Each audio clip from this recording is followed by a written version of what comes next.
ಆತ್ಮೀಯ ದ್ವಿತೀಯ PUC ಎಲ್ಲ ವಿದ್ಯಾರ್ಥಿಗಳೇ, ನಾನು ಅಪ್ಲೋಡ್ ಮಾಡುವ ಎಲ್ಲ ಅಭ್ಯಾಸದ ವಿಡಿಯೋಗಳು ಪರೀಕ್ಷಾ ದೃಷ್ಟಿಯಿಂದ ಎಲ್ಲ ವಿದ್ಯಾರ್ಥಿಗಳಿಗೂ ತುಂಬ ಉಪಯೋಗಕರವಾಗಿವೆ. ಆದ್ದರಿಂದ ನಾನು ಹಾಕುವ ಎಲ್ಲ ಅಭ್ಯಾಸದ ವಿಡಿಯೋಗಳು ತಮಗೆ ತಲುಪಲು GST ಟ್ಯುಟೋರಿಯಲ್ಸ್ ಯೂಟ್ಯೂಬ್ ಚಾನಲನ್ನು ಸಬ್ಸ್ಕ್ರೈಬ್ ಮಾಡಿ, ಲೈಕ್ ಮಾಡಿ, ಶೇರ್ ಮಾಡಿ ಹಾಗೂ ತಪ್ಪದೆ ಬೆಲ್ ಗಂಟೆಯನ್ನು ಒತ್ತಿ. Thank you.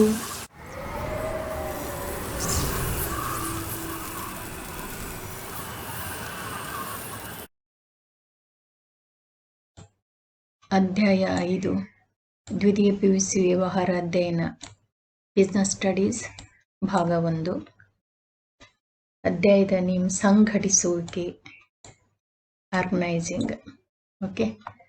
ವಿಭಾಗ ಬಿ 2 ಅಂಕದ ಪ್ರಶ್ನೋತ್ತರಗಳು. ಪ್ರಶ್ನೆ 1, ಸಂಘಟಿಸುವಿಕೆಯನ್ನು ವ್ಯಾಖ್ಯಾನಿಸಿ. ಉತ್ತರ: ಥಿಯೋ ಹೈಮನ್ ರವರ ಪ್ರಕಾರ ಸಂಘಟಿಸುವಿಕೆಯು ಸಂಸ್ಥೆಯ ಕಾರ್ಯಚಟುವಟಿಕೆಗಳನ್ನು ವ್ಯಾಖ್ಯಾನಿಸಿ ಮತ್ತು ಗುಂಪುಗೂಡಿಸಿ ಅವುಗಳ ನಡುವೆ ಅಧಿಕಾರ ಸಂಬಂಧಗಳನ್ನು ಸ್ಥಾಪಿಸುವ ಒಂದು ಪ್ರಕ್ರಿಯೆಯಾಗಿದೆ. ಪ್ರಶ್ನೆ 2, ಸಂಘಟಿಸುವಿಕೆ ಎಂದರೇನು? ಉತ್ತರ: ಸಂಘಟಿಸುವಿಕೆಯ ಸಂಸ್ಥೆಯು ಕಾರ್ಯಚಟುವಟಿಕೆಗಳನ್ನು ವ್ಯಾಖ್ಯಾನಿಸಿ ಮತ್ತು ಗುಂಪುಗೂಡಿಸಿ ಅವುಗಳ ನಡುವೆ ಅಧಿಕಾರ ಸಂಬಂಧಗಳನ್ನು ಸ್ಥಾಪಿಸುವ ಒಂದು ಪ್ರಕ್ರಿಯೆಯಾಗಿದೆ. ಪ್ರಶ್ನೆ 3, ಕಾರ್ಯಾತ್ಮಕ ರಚನೆ ಮತ್ತು ವಿಭಾಗೀಯ ರಚನೆಯ 2 ವ್ಯತ್ಯಾಸಗಳನ್ನು ತಿಳಿಸಿ. ಉತ್ತರ: ಕಾರ್ಯಾತ್ಮಕ ರಚನೆ ಮತ್ತು ವಿಭಾಗೀಯ ರಚನೆ. ಕಾರ್ಯಾತ್ಮಕ ರಚನೆಯ ಸ್ಥಾಪನೆಯು ಕಾರ್ಯಗಳ ಮೇಲೆ ಆಧರಿಸಿದೆ. ವಿಭಾಗೀಯ ರಚನೆಯ ಸ್ಥಾಪನೆಯು ಉತ್ಪನ್ನ ಶ್ರೇಣಿಗಳ ಮೇಲೆ ಆಧರಿಸಿದೆ ಮತ್ತು ಕಾರಣಗಳಿಂದ ಬೆಂಬಲಿಸಲ್ಪಟ್ಟಿದೆ. 2ನೇದು, ಕಾರ್ಯಾತ್ಮಕ ರಚನೆಯಲ್ಲಿ ಕಾರ್ಯಾತ್ಮಕ ವೈಶಿಷ್ಟ್ಯತೆ ಇದೆ.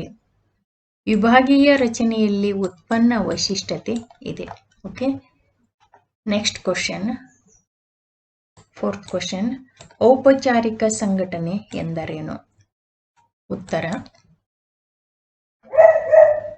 ಔಪಚಾರಿಕ ಸಂಘಟನೆಯು ಒಂದು ನಿರ್ದಿಷ್ಟ ಕೆಲಸವನ್ನು ಸಾಧಿಸಲು ನಿರ್ವಹಣಾ ಮಂಡಳಿಯು ವಿನ್ಯಾಸಗೊಳಿಸಿದ ಸಂಘಟನಾ ರಚನೆ ಎಂದು ಉಲ್ಲೇಖಿಸಬಹುದಾಗಿದೆ.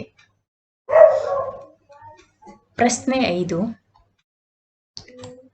ಅಧಿಕಾರವನ್ನು ಉತ್ತರದಾಯಿತ್ವದೊಂದಿಗೆ ಹೋಲಿಸಿ. ಉತ್ತರ: ಅಧಿಕಾರವು ಆಜ್ಞೆಗಳನ್ನು ನೀಡುವ ಹಕ್ಕು. ಓಕೆ. ಉತ್ತರದಾಯಿತ್ವವು ನಿಯೋಜಿತ ಕಾರ್ಯದ ಫಲಿತಾಂಶಕ್ಕೆ ಉತ್ತರಿಸಬೇಕಾದ ಬಾಧ್ಯತೆ ಅಥವಾ ಜವಾಬ್ದಾರಿ. ಓಕೆ. 2ನೇದು, ಅಧಿಕಾರವು ಪ್ರತಿನಿಯೋಜಿಸಬಹುದು. ಓಕೆ. ಉತ್ತರದಾಯಿತ್ವವು ಪ್ರತಿನಿಯೋಜಿಸಲು ಸಾಧ್ಯವೇ ಇಲ್ಲ. ಓಕೆ. ನೆಕ್ಸ್ಟ್ ಕ್ವಶನ್ 6th, 6ನೇ ಪ್ರಶ್ನೆ, ಪ್ರತಿನಿಯೋಜನೆ ಮತ್ತು ವಿಕೇಂದ್ರೀಕರಣಕ್ಕಿರುವ 2 ವ್ಯತ್ಯಾಸಗಳನ್ನು ತಿಳಿಸಿ. ಉತ್ತರ: ಪ್ರತಿನಿಯೋಜನೆ, ವಿಕೇಂದ್ರೀಕರಣ. ಪ್ರತಿನಿಯೋಜನೆಯ ವ್ಯಾಪ್ತಿ ಸೀಮಿತ. ಇದು ಮೇಲಾಧಿಕಾರಿ ಮತ್ತು ನಂತರದ ಅಧೀನರಿಗೆ ಸೀಮಿತ.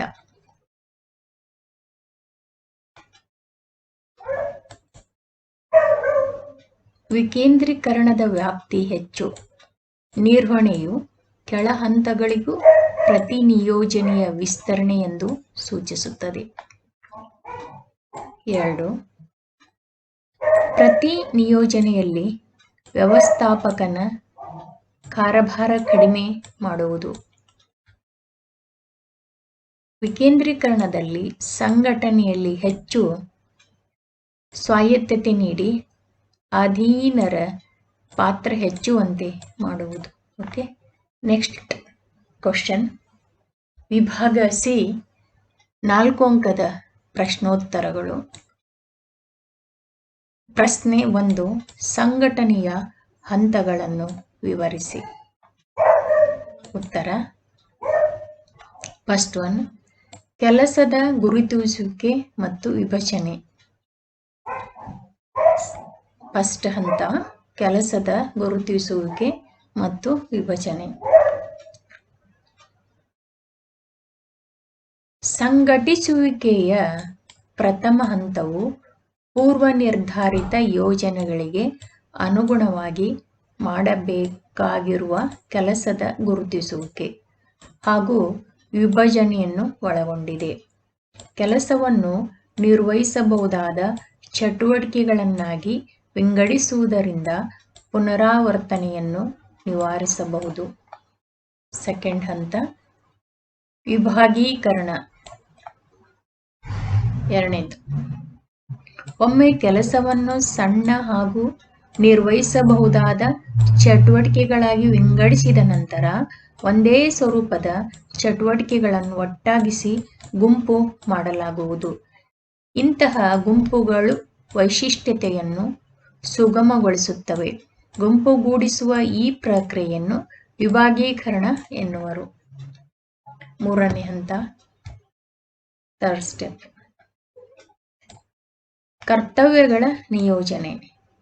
ವಿವಿಧ ಉದ್ಯೋಗ ಸ್ಥಾನಗಳಲ್ಲಿನ ಕೆಲಸಗಳನ್ನು ವ್ಯಾಖ್ಯಾನಿಸುವ ಅಗತ್ಯತೆಯಿದ್ದು ಅದರಂತೆ ಬೇರೆ ಬೇರೆ ನೌಕರರಿಗೆ ಕೆಲಸಗಳನ್ನು ನಿಯೋಜನೆ ಮಾಡಬೇಕಾಗುತ್ತದೆ.